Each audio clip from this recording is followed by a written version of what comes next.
Okay, so about to do my what's that called? Pecha Kucha, presentation of 20 images, each 20 seconds, and I do a speech about a topic. And this is going to be a persuasive Pecha Kucha, and this is kind of to show off what I'm doing over here in MSU for my family back home. And so yeah, that's what you're about to see. Okay, this is me just currently studying for it. Can I go to not today? What's that? Can I go not today? I am going to draw names out of a hat. So you can... That's the chance that you... Pretty sure if I win that, Good observation. Go ahead. Thanks, Brian. Okay, Right. so, Ben's gonna go first. Name out.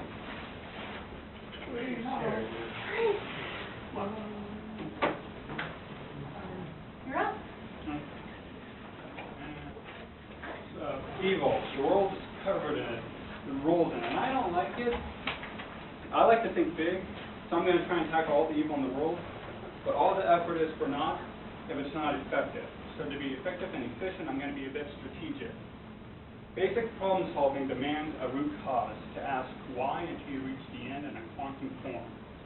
Because as Leonardo best put it, nothing can be loved or hated until it's understood. So with great thought, I came up with a definition for what we would recognize as evil. Evil is found in a situation that's subjective and respective and challenges an individual's progression to one or more of their goals. Basically what I mean is whenever we claim something to be evil, we're basically saying, that doesn't help me. So working with that idea, I have to explain why there's all these evil in the world, all these situations that don't help people. And to kind of simplify that, so it's not so broad, I would focus on basic welfare, such as good things, life, wealth, health, and all things we would call good.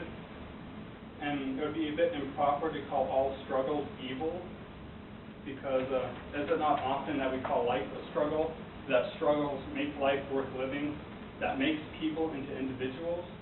Or the old saying, it's not the destination, but the journey. And to explain my thoughts on this and why it is, would be a bit tempting, but a bit of a boardwalk off topic. So to get back on topic, to simplify, my focus would be on something called necessary evils, specifically highlighting money. One reason I question necessary evils is because it's in our history. The Declaration of Independence, consumer rights, civil rights, etc.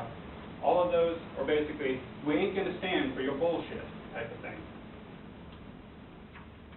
So my personal affiliation with money is not a positive one, we're a low class, and as the kid who wanted to be this mad scientist and inventor, money was just something that prevented me from greatness. And that's my bias, but with money, it's inanimate. It can't do anything. Rather, it's the system. Perhaps that sounds a bit communist, but I'm pro-capital, and as an inventor, I value independency and intellectual property. But moving on, it's not uncommon to say money is evil. One way to look at it is examine how people value money. And a study to reduce the negative effects of money by Tai Chi Yan last year focused on the brought into question, is money a necessary evil? Now it's more business oriented, but it works on the double-edged sword effect of greater productivity with greater insensitivity that comes with recompense and different classes of recompense. The ending conclusion is it maps the major issue we have with money, and that it described money as an innocent medium for all these negative effects or evils or wrongdoing. And a more tangible effect would be to see how people behave during the Dust Bowl or the Great Depression as described in John Steinbeck's The Grapes of Wrath. Good people, regular hardworking folks, entire families were kicked out of the homes, off the farms, and boy were they madder than the Hatter. They wanted to know who was at fault so they could shoot him. But there's no one person we can blame all our problems on or make an easy fix. Steinbeck made it very clear that it was the system, not the people, that was in control. Folks wanted someplace to work and live, others wanted protected their property. It may not be your priority to hurt others, but the system will find ways to convince you otherwise. otherwise motivate you. Taxes run our government, governments mediate communal issues, and all because you still need to eat every day. A reason for evil makes it necessary, but that's reason's no more. Like I said, money is not exactly evil itself. Honestly, money is good.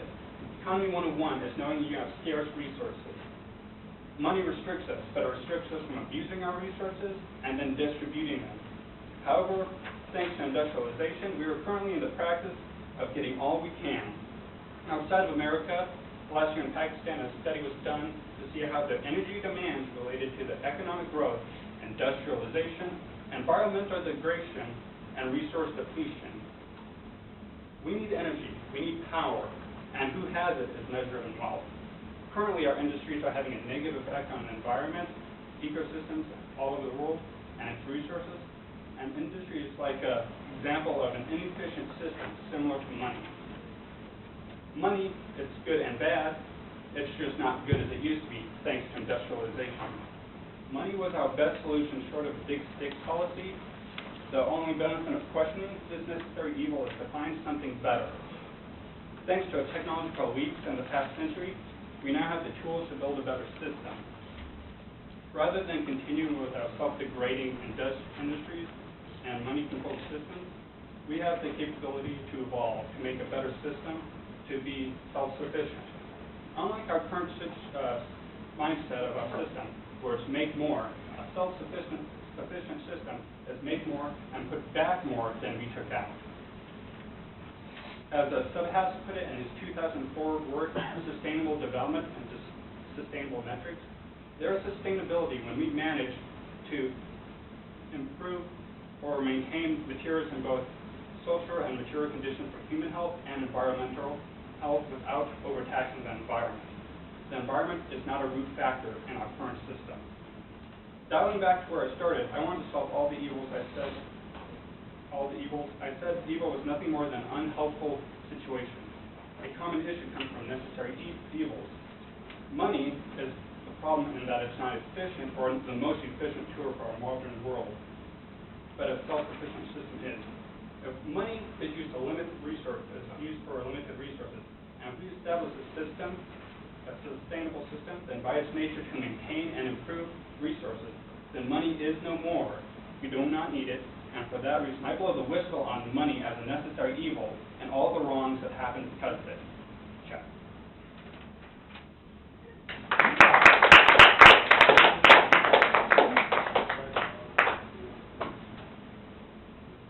Okay. Questions? Yeah. Why is Bill not on your last title, or on your last slide? Blowing the whistle. Ah. What was the slide about? What was the... That was transient technology. Transient technology is the newer type of technology that's coming out. It's a circuit that's actually put into soap. You can put on your skin and stretch it 200 times its size. You can put it inside of organic material, and if you put water on it, it dissolves away. Such as with our current electronics, toxics leak out of them. But with this, say you have an oil spill and you need to manage the environment, you just fly a plane over it, drop a few hundred tons of those go into the water. They can send some feedback information, because like this grid right here, you just send a radio frequency and it collects power. Now this type of circuit only has a capacitor and a small inductor, so what it does is it feeds back the signal back, so it's like a frequency radio device. And so it's just for tracking, but when they make it better, it'll be more powerful, and when you're done with it, you can just hit a button, just kind of like how bacteria and all other plants and life forms have like a little cell inside of it, inside of the cells that just dissolve the cell. So too can this by just adding water as a cell. Yeah. So I understand the whole money causes evil deals, but like, what were you getting at? I was a little lost. Yeah, sorry about that. Money, it can do bad and good. It was our best solution, sort of just whacking other people with a big stick literally. It manages us, but it's not efficient completely, there's still all these problems as a result of money. And because of technology, we can make a more efficient system, a better system that doesn't have the problems that money does. You say that like money is like the root of all evil, just about. It's a primary factor, and not that it's because it's the system. It's like a innocent medium type of thing. Is from that one word, kayam or something. An innocent medium where it kind of separates me from you, so I can like kick you out of your home because of a foreclosure type of thing, and that's not really nice. I wouldn't walk up to you and kick you out of your house. Yeah. But the system. Like a lie, dude. Good work. Cool, thank you, Ben. Potato. Messed up the desk.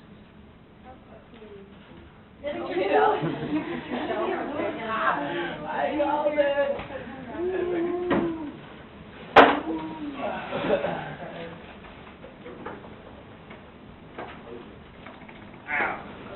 Record yourself? Yeah, my family wants to know what I was doing, so hopefully, yeah, I've been recording. Sweet. So, we've got to get through 5.